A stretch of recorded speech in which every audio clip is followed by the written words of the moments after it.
Hello friend, আজকে আমি আপনাদের কিছু ক্যাপাসিটার নিয়ে এসেছি।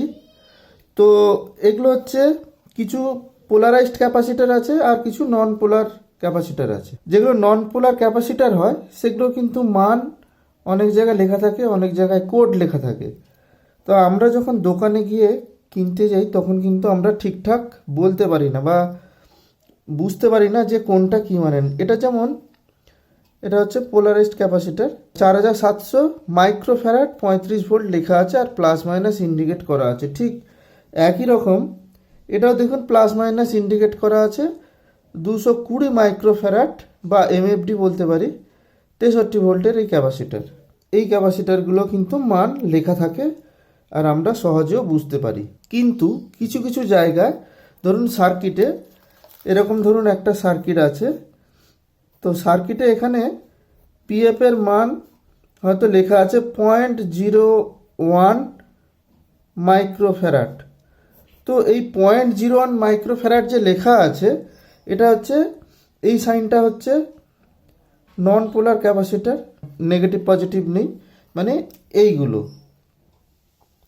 তো এইগুলো যখন 0.01 মাইক্রোফ্যারাড আমি এখানে ইউজ করব, আমি যখন দোকানে কিনতে যাব কোথাও কিন্তু এরকম লেখা থাকে না 0.01। এখানে দেখুন একটা কোড লেখা আছে, এখানেও তাই কোড লেখা আছে, এখানেও তাই 104 লেখা আছে। তো আমরা বুঝবো কি করে যে এই ক্যাপাসিটারটা এই 0.01 কিনা? তার জন্যে আপনাদের কয়েকটা জিনিস দেখিয়ে দেবো, ওই কটা জিনিসই আপনারা মনে রাখলে আপনি করতে পারবেন। ফার্স্টে হচ্ছে পিএফ, যেগুলো বলা হয় পিএফ, এগুলো হচ্ছে পিএফ মানে পিকো ফ্যারাড, অনেক ছোট পিকো ফ্যারাড। পিএফ এর পরে আসছে কি আসছে? NF, nano farad. ন্যানো ফ্যারাডের পরে হচ্ছে মাইক্রো ফ্যারাড। এই তিনটে স্টেপ হলেই আমার হয়ে যাবে। তো এখানে দেখুন, এখানে কিন্তু মাইক্রো ফ্যারাডে আমার এই মানটা লেখা আছে। তাহলে আমার এটাকে আমি জানতে হবে, হয় ন্যানো ফ্যারাডের ভ্যালুটা জানতে হবে, নয় পিকো ফ্যারাডের ভ্যালুটা জানতে হবে। 104 যে দেখতেই পাচ্ছেন 104 যে, তো আমি লিখলাম 104 যে, এটা কিন্তু পিএফ এর মান 104 যে। যেটা এটা টলারেন্সের ব্যাপার আছে, সেটা আমি পরে বলে দিচ্ছি, শুধু 104ই ধরে নিলাম। এই যখনই 104, এটাকে কিন্তু আমরা কি লিখতে পারি? 10 লিখলাম। 3 নম্বর যে সংখ্যাটা থাকবে, 1 থাকতে পারে, 5 থাকতে পারে, 7 থাকতে পারে, যাই থাকতে পারে, যাই থাকুক না কেন, 3 নম্বর যেই সংখ্যাটা থাকবে ততগুলো আমরা 0 বা 0 এখানে বসিয়ে নেব। 1 2 3 4। তাহলে কি হলো? 104 যে পিএফটা আছে, তার মানে একক, দশক, শতক, হাজার, অযুত, লক্ষ, 1 লাখ পিএফ এটাকে বলতে পারি। কিন্তু 1 লাখ পিএফ তো আমরা বললে অনেকটা বড় শোনায়। তো এটাকে যখন আমি ন্যানো ফ্যারাডে করব, ন্যানো ফ্যারাডে যখন করব, এই সংখ্যাকে 1000 দিয়ে ভাগ করে দেবো। 1-এর উপরে 2 4 5টা 0 আছে। তো এর উপরে আমরা কি করব? একে 1000 দিয়ে ভাগ করে দেবো, ডিভাইডেড 1000। তাহলে কত হলো? 100 এসছে। 100টা হবে ন্যানো ফ্যারাড। এটা হচ্ছে 100 ন্যানো ফ্যারাড। এই 100 ন্যানো ফ্যারাডকে আমি আবার যদি 1000 দিয়ে ভাগ করি, তো 100 ন্যানো ফ্যারাডকে আমি আবার 1000 দিয়ে যদি ভাগ করি, তাহলে হবে এটা 0.1 মাইক্রোফ্যারাড। 104 মানে হচ্ছে 100 ন্যানোফ্যারাডও হতে পারে, 0.1 মাইক্রোফ্যারাডও হতে পারে। তো এইভাবে বার করা হয়েছে। তো এখানে তো আমি নিয়েছি 0.01 মাইক্রোফ্যারাড। তো এটার আমার ইয়েতে কি মানে পিকোফ্যারাডে কি আসবে? একদম ছোটটা।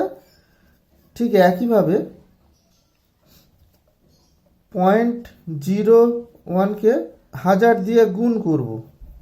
যখন বড় থেকে ছোট যাব, এটা বড় মান, মাইক্রোফ্যারাডটা বড়, পিকোফ্যারাডটা ছোট। বড় থেকে ছোট যাব তখন গুণ করব, আবার ছোট থেকে যখন বড়র দিকে যাব তখন ভাগ করব। তো এটা হয়ে যাক 0.01 ইন্টু 1000 দিয়েই গুণ করব। এটা হয়ে গেল 10 ন্যানো ফ্যারাডে বেরোলো আমার। এই 10 ন্যানো ফ্যারাডকে ইন্টু আবার 1000 দিয়ে গুণ করব, তাহলে এটা হলো 1000, এটা হচ্ছে এত পিকোফ্যারাড। তো এইখানে তো এত পিকোফ্যারাড বেরিয়েছে, তাহলে এটা কোড কি থাকবে? এটা লেখা, এই যে এটা যেরকম 104 কোড লাগানো আছে, লেখা আছে। তো এখানে কোড কি হবে? আমরা ঠিক একইভাবে প্রথম সংখ্যা দ্বিতীয় সংখ্যা নেব 1 0, তারপরে যতগুলো সংখ্যা আছে 4টে থাকলে 4 লিখে দেবো, 2টো থাকলে 2 লিখবো, 3টে থাকলে 3 লিখবো। এখানে 3টে সংখ্যা আছে, 3 লিখে দেবো। তার মানে এই ভ্যালুটা হচ্ছে 103। যেইটাতে পেছনে 103 লেখা থাকবে তার মানে হচ্ছে এইটা। এই যে 103 লেখা আছে দেখতে পাচ্ছেন, এই 103 কে লেখা আছে, কি হতে পারে, যে হতে পারে, কোনোটাতে অসুবিধা নেই। তো 103টা হচ্ছে এই ভ্যালু। এইভাবে আপনারা এটা ক্যালকুলেশন করে নিতে পারেন।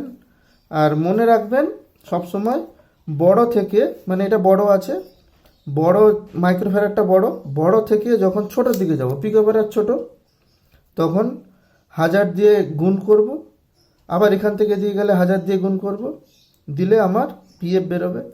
যদি পিএফ এর মান থাকে, মানে ছোট থাকে, সেখান থেকে মাইক্রোফ্যারাড যদি করতে হয়, তাহলে এই পিএফকে 1000 দিয়ে ভাগ করলে ন্যানোফ্যারাড বেরোবে, আবার ন্যানোফ্যারাডকে 1000 দিয়ে ভাগ করলে মাইক্রোফ্যারাড বেরোবে। একটা দেখুন, একটা পিএফ 104 ছোট, এটাও 104, এটা একটু বেশি আছে, বেশি মান আছে। এটা দেখুন 330 এন লেখা আছে, মানে 330 ন্যানোফ্যারাড। ঠিক আছে, তো এখানে আমরা এটা নিয়ে নিতে পারি, অসুবিধা নেই। যেখানে এটা বুঝতেই পারছে 330 ন্যানোফ্যারাডকে পিকোফ্যারাড বানাতেও পারবেন, মাইক্রোফ্যারাডও বানাতে পারবেন। তো এই 3 রকম যদি হয়, ধরে নিন মানটা সব সমান, এটাও ধরুন 104 আছে, তাহলে আমরা ইউজ করব কোনটা, আমার সার্কিটে ইউজ করব কোনটা? এই যে ছোট ছোট পিএফগুলো হয়, এটা 50 ভোল্টের হয়ে থাকে, 50 ভোল্টে সাধারণত হয়ে থাকে, কম বেশি হয়। আর এই যে গ্রিন কালারের যে পিএফগুলো, সেটা প্রায় 150 ভোল্টের কাছাকাছি হয়ে থাকে। আর এইগুলোতে ভোল্টেজ লেখা থাকে, দেখুন 250 ভোল্ট বলে লেখা আছে, 50 ভোল্ট।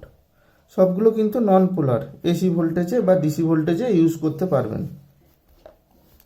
তো এখানে 50 ভোল্টের যে ক্যাপাসিটার আছে, এখানে 1 ভোল্ট থেকে ম্যাক্সিমাম আমি 30 ভোল্ট পর্যন্ত যেসব সার্কিট রান করছে, সেই সব সার্কিটে আমি দিতে পারবো, দিলে এর পারফরমেন্সটা ঠিকঠাক থাকে। ঠিক আছে, আর এটা 150 ভোল্টে যেটা আছে, সেটা 1 ভোল্ট থেকে 100 ভোল্ট বা 110 ভোল্ট পর্যন্ত আমরা দিতে পারবো, দিলে পারফরমেন্সটা ঠিক থাকে।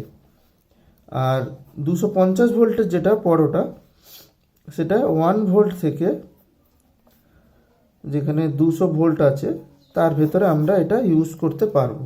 বিভিন্ন সাইজের ওপরে বিভিন্ন ভোল্টেজের একটা হিসেব, এটা আমরা এইভাবে ধরে থাকি। এইবার আসি, কোথাও দেখুন লেখা আছে 104 জে, আবার কোথাও লেখা আছে 104 কে।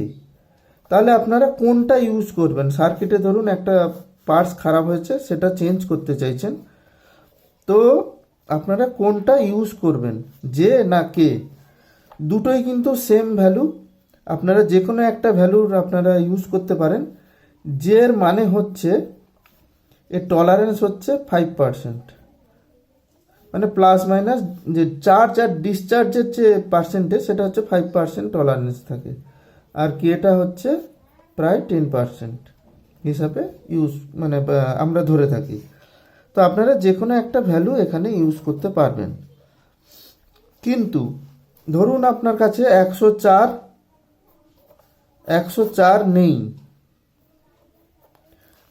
আপনি হয়তো ভাবছেন যে 104 নেই, আমি এখানে 103 বা 105 লাগিয়ে দেবো, 103 পিএফ ইউজ করব। সেক্ষেত্রে কিন্তু হবে না। তার কারণ হচ্ছে 104 যদি হয়, এটার পিএফ ভ্যালু দেখুন, এর পিএফ ভ্যালু হচ্ছে একটা শূন্য, তারপর 4 আছে, 3 নম্বর ডিজিট, 3 নম্বর যে সংখ্যা সেটা 4 আছে, 1 2 3 4 হয়ে গেল। আর এটা হচ্ছে 3 নম্বর সংখ্যাটা 3ই আছে, তার মানে 1 2 3। তো এইটা যদি বার করা হয়, এইখানে 104-এর মান দেখুন, এটা বেরিয়েছে, এটা 104 আর 103। এটার দেখুন 0.1 মাইক্রোফ্যারাড বেরিয়েছে, আর এটা 0.01 মাইক্রোফ্যারাড। আপনি এইটার পরিবর্তে 104-এর পরিবর্তে 103 আপনারা ব্যবহার করতে পারবেন না। যে মান আছে সেই মানই আপনাকে ইউজ করতে হবে। তাহলে উপায় কি আছে, আপনি সামনের সংখ্যাটা 1 2 কম বেশি করতে পারেন। ধরুন 104 আছে, এখানে 204 বা 304 আপনারা ইউজ করতে পারবেন। কিন্তু এই 3 নম্বর সংখ্যা যা আছে সেটাকে কিন্তু ফিক্সড রাখতেই হবে। সেটা যদি চেঞ্জ হয়ে যায়, অনেক ভ্যালুর ডিফারেন্স হয়ে যাবে। লাস্টের যে ভ্যালুটা আছে সেটাকে ঠিক রেখে সামনের বা মাঝখানের ভ্যালুটাও 1 2 এদিক ওদিক হলেও কোনো অসুবিধা হবে না, কিন্তু লাস্টের যে 3 নম্বর ভ্যালু, ওটাকে ফিক্সড রাখতেই হবে। তো এই হচ্ছে খুব সাধারণ কিছু কনসেপ্ট, যেটা আপনাদের কাছে আমি শেয়ার করলাম। যারা আমার চ্যানেলে নতুন এসছেন, আপনারা প্লিজ একটু লাইক, শেয়ার এবং সাবস্ক্রাইব করবেন। আজকে আপাতত এটুকু, দেখা হবে পরে কোনো এক ভিডিওতে।